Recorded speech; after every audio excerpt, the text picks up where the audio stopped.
दोस्तों, आपने money heist में प्रोफेसर की प्लानिंग तो देखी ही होगी, लेकिन आज मैं जिस आदमी की कहानी बताने वाला हूँ उसकी प्लानिंग देखकर तुम प्रोफेसर को भी भूल जाओगे। ये कोई चोर या गैंगस्टर नहीं था, बल्कि एक आम टीचर जिसने अपनी बीवी को जेल से निकालने के लिए ऐसा मास्टर प्लान बनाया कि पुलिस, डॉक्टर और पूरा सिस्टम उसके इशारों पर नाचता रहा। उसने नकली रिपोर्ट्स बनाई, फोन लाइंस काटी, पुलिस को गुमराह किया और एक एक चाल ऐसे चली जैसे जिंदगी कोई शतरंज का खेल हो, क्योंकि उसके लिए ये चोरी नहीं थी, ये था प्यार की आखिरी बाजी।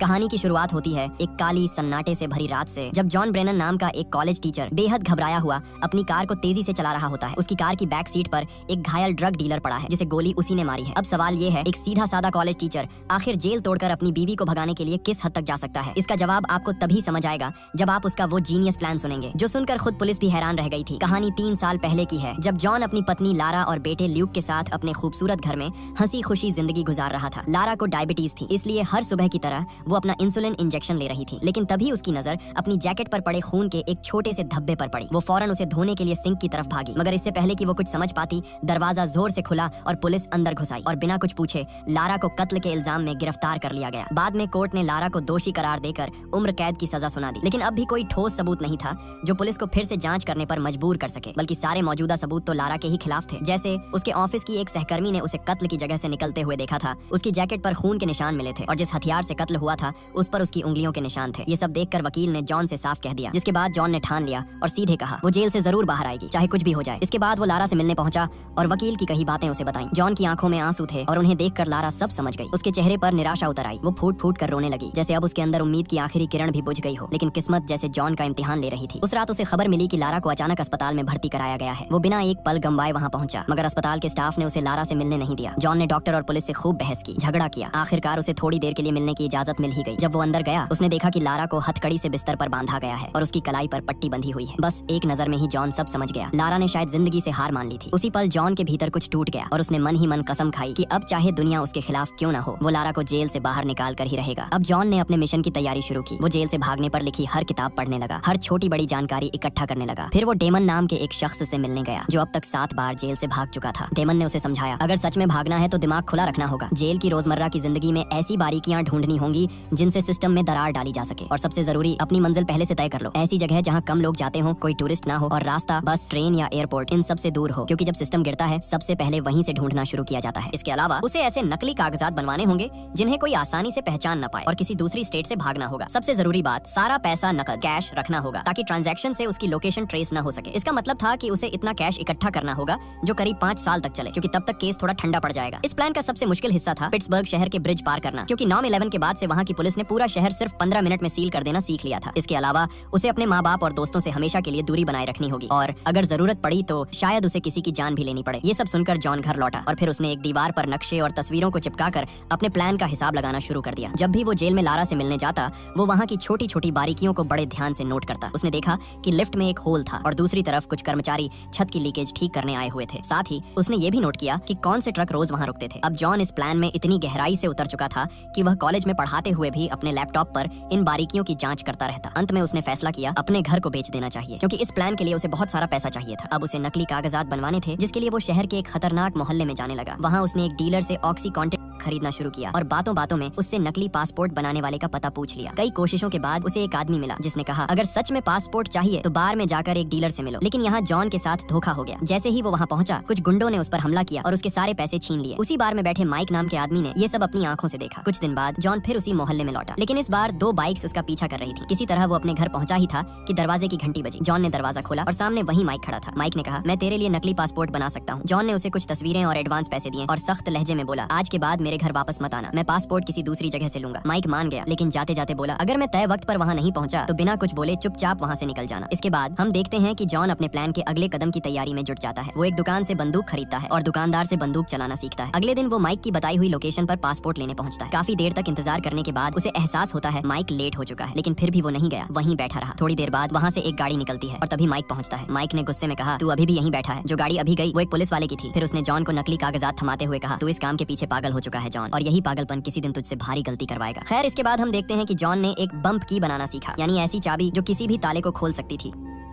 उसने इंटरनेट से देखकर वो चाबी खुद बनाई और तय किया कि अगली बार जब वो जेल जाएगा तब इसका इस्तेमाल करेगा। जिस दिन वो जेल पहुंचा उसने मेटल डिटेक्टर में अपनी बाकी चाबियों के साथ वो बम्प की भी डाल दी और जैसे ही वो डिटेक्टर से आगे बढ़ा उसने पुलिस के देखने से पहले ही चुपके से चाबी उठा ली। बाकी लोगों के साथ चलते हुए जॉन जानबूझकर सबसे पीछे रहा। मौका मिलते ही उसने एलिवेटर में चाबी लगाने की कोशिश की मगर बदकिस्मती से चाबी टूट गई और उसका आधा हिस्सा लॉक के अंदर ही फंस गया। जॉन ने उसी पल अपने हाथ में मौजूद दूसरा हिस्सा फेंक दिया और ऐसे खड़ा हो गया जैसे कुछ हुआ ही ना हो। कुछ ही पलों में एक पुलिस वाला वहां पहुंचा और टूटी हुई चाबी देख ली। तभी जेल के सभी विजिटर से पूछताछ शुरू हो गई। जब जॉन की बारी आई तो उसने सिक्योरिटी कैमरे की फुटेज देखकर चालाकी से कहा, मैं तो इसमें दिख ही नहीं रहा, ये लंबा आदमी है ना, इसके पीछे खड़ा था मैं। ये सुनकर ऑफिसर को उस पर थोड़ा शक तो हुआ मगर सिर्फ शक के दम पर कोई कार्रवाई नहीं की जा सकती थी, इसलिए उन्होंने जॉन को जाने दिया। जैसे ही जॉन जेल के दरवाजे से बाहर निकला घबराहट के मारे उसकी हालत बिगड़ गई। ये सब डिटेक्टिव क्विनन ने देख लिया और अब उसे भी जॉन पर शक होने लगा। तब से क्विनन ने चुपके से जॉन पर नजर रखना शुरू कर दी, लेकिन जॉन इससे बिल्कुल अनजान था। वो तो धीरे धीरे अपने घर का सामान बेचने में लगा हुआ था और जब भी उसका भाई मिलने आता जॉन छिप कर बैठ जाता ताकि कोई उसके हालात न समझ सके। एक दिन दोपहर में जॉन अपने बेटे ल्यूक को पार्क ले गया जहाँ ल्यूक के दोस्त कैरी की माँ ने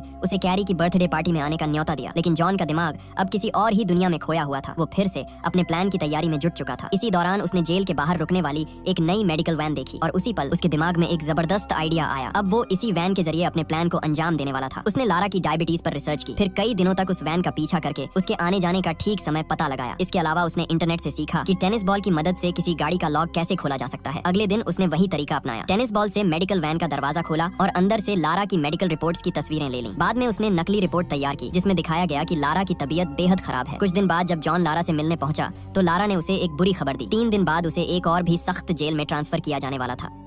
ये सुनकर जॉन के पैरों तले जमीन खिसक गई। अब उसके पास सिर्फ 3 दिन थे अपने प्लान को पूरा करने के लिए। सबसे बड़ी परेशानी ये थी कि उसका घर अभी तक बिका नहीं था और उसके पास वो पैसे नहीं थे जिनसे भागने का इंतजाम किया जा सके। आखिरकार जॉन ने अपनी बंदूक उठाई और एक बैंक लूटने के इरादे से निकल पड़ा, लेकिन वहां पहुंचकर भी वो खुद को रोक न सका। उसके हाथ कांपने लगे और वो हिम्मत नहीं जुटा पाया। कुछ देर तक बैंक के बाहर खड़ा रहा, फिर चुपचाप लौट आया। बाद में वो फिर से लारा से मिलने जेल पहुंचा और कहा कि वो उसे दूसरी जेल में भेजे जाने के खिलाफ अपील करेगा। ये सुनकर लारा गुस्से से भर गई क्योंकि जॉन अब भी हकीकत को स्वीकार करने को तैयार नहीं था। लारा ने कहा, तुम किसी सपने में जी रहे हो जॉन, तुम्हें लगता है कि मैं यहाँ से छूट सकती हूँ, लेकिन हकीकत ये है कि ऐसा कभी नहीं होगा। आखिरकार जॉन को रोकने के लिए लारा ने आंसू भरी आंखों से कबूल कर लिया कि उसने ही कत्ल किया था। वो चाहती थी कि जॉन अपनी जिंदगी में आगे बढ़े, किसी और के साथ एक नई शुरुआत करे, लेकिन जॉन को अब भी उस पर यकीन नहीं हुआ। वो फिर से लारा से मिलने गया, इस बार और भी मजबूत इरादे के साथ। उसने लारा से कहा, तुम हिम्मत मत हारो, मैं तुम्हें यहाँ से जरूर निकालूंगा। अब जॉन को जैसे तैसे पैसों का इंतजाम करना था। रात होते ही वो उसी खतरनाक मोहल्ले में लौटा। वहाँ उसने एक डीलर का पीछा किया और उसके बॉस के घर तक पहुंच गया। मौका मिलते ही जॉन ने अचानक डीलर को पकड़ लिया और उसे धक्का देकर घर के अंदर घुस गया। इसी दौरान घर के कुत्ते ने उसकी टांग पर काट लिया, लेकिन जॉन ने बंदूक तान दी और उन्हें डराते हुए बोला, एलेक्स, कुत्ते को कमरे में बंद करो, अभी के अभी। अब जॉन ने उनसे पैसों की मांग की तो उन्होंने डर के मारे अपनी जेब में रखे सारे पैसे उसे दे दिए। एलेक्स ने ठंडी हंसी के साथ कहा, तेरे अंदर किसी को मारने की हिम्मत नहीं है, कुत्ते तक पर गोली चला नहीं पाया तू। लेकिन तभी जॉन ने विस्की की बोतल जमीन पर उड़ेल दी और एक चिंगारी से उसमें आग लगा दी। आग की लपटें देखते ही कमरे का माहौल डर और तनाव से भर गया। एलेक्स घबरा गया और बोला, घर में एक बच्चा है। वो बच्चे को बचाने के लिए ऊपर की तरफ भागा, लेकिन जॉन ने भी फौरन डीलर को अपनी ढाल बनाकर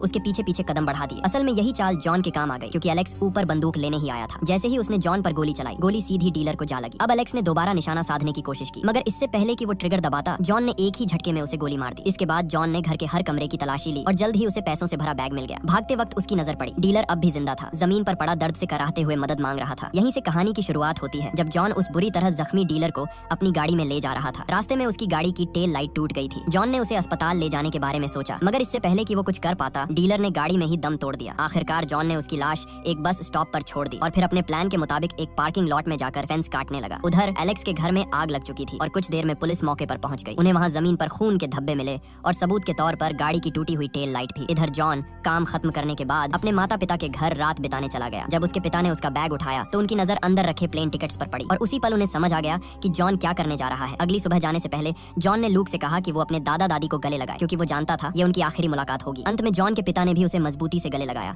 और भारी मन से अलविदा कहा। आखिरकार आज वो दिन आ चुका था। जॉन अपने प्लान को अंजाम देने वाला था। उसने सारा सामान बांधा और अपने सारे नक्शे और कागज फाड़कर 2 अलग-अलग कूड़े के बैग्स में डाल दिए। इसके बाद जॉन मेडिसिन सेंटर पहुंचा और बिना वक्त गंवाए वहां की फोन लाइंस काट दी। फिर वो चुपचाप एक वैन में घुस गया और लारा के ब्लड सैंपल्स बदल दिए। अब असली रिपोर्ट की जगह रख दी गई थी उसकी बनाई हुई नकली रिपोर्ट। इसके बाद जॉन ने लूक को उसके दोस्त कैरी की बर्थडे पार्टी के लिए छोड़ा। जाते जाते उसने कैरी की माँ से कहा, अगर मुझे आने में थोड़ी देर हो जाए तो लूक की जेब में उसके दादा दादी का नंबर है।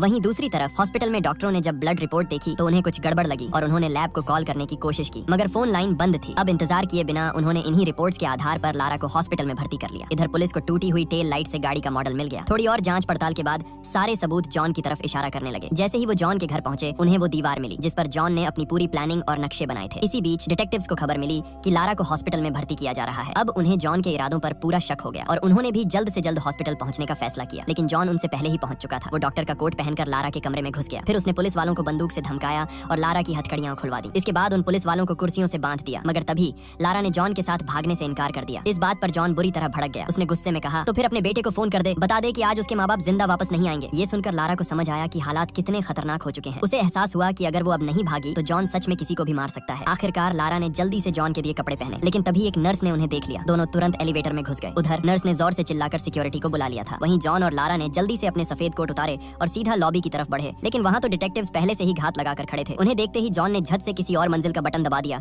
और डिटेक्टिव सीढ़ियों से नीचे उतरकर उनका पीछा करने लगे। जैसे ही एलिवेटर का दरवाजा खुला, जॉन ने चालाकी से दोनों के कोट सीढ़ियों के पास फेंक दिए और खुद दोबारा एलिवेटर में घुस गया। कोट देखकर डिटेक्टिव्स को लगा कि जॉन और लारा सीढ़ियों से भागकर पार्किंग लॉट की तरफ गए हैं, इसलिए वो भी तुरंत वहीं दौड़ पड़े। मगर असलियत ये थी कि जॉन और लारा वापस लॉबी में उतर चुके थे और कुछ ही पलों में मुख्य दरवाजे से बाहर निकल गए। सड़क पार करते ही जॉन ने अपनी जैकेट बदल ली और एक बेसबॉल टीम के फैंस की भीड़ में खो गया। वो भीड़ स्टेशन की तरफ जा रही थी और इसी भीड़ के बीच जॉन और लारा चुपचाप ट्रेन में चढ़ गए। लेकिन मुसीबत अब भी खत्म नहीं हुई थी। जॉन जानता था कि अगले स्टेशन पर पुलिस उनका इंतजार कर रही होगी, इसलिए अचानक उसने ट्रेन की इमरजेंसी ब्रेक खींच दी। ट्रेन रुकते ही दोनों नीचे कूद पड़े और देखा कि वो ठीक उसी पार्किंग लॉट के सामने है जहां जॉन कुछ दिन पहले आया था। वहीं वो फेंस का छेद अब उनके काम आया। दोनों उसी रास्ते से होकर अंदर पहुंचे जहां जॉन की गाड़ी पहले से तैयार खड़ी थी। अब जॉन ने बिना वक्त गंवाए गाड़ी फुल स्पीड में दौड़ा दी। वो समय रहते पहला ब्रिज पार करने में कामयाब हो गए। अब अगला कदम था लूक को उठाना, मगर यहीं जॉन से एक छोटी सी गलती हो गई। जब वो कैरी के घर पहुंचा तो पता चला कि पार्टी तो जू में थी और वो सब अभी तक वापस नहीं लौटे थे। उधर दूसरी ओर पुलिस जॉन के मोहल्ले में तलाशी ले रही थी और जल्द ही उन्हें कूड़े के बैग्स में जॉन की पूरी प्लानिंग के कागज मिल गए। इधर जॉन ने गाड़ी की रफ्तार बढ़ाई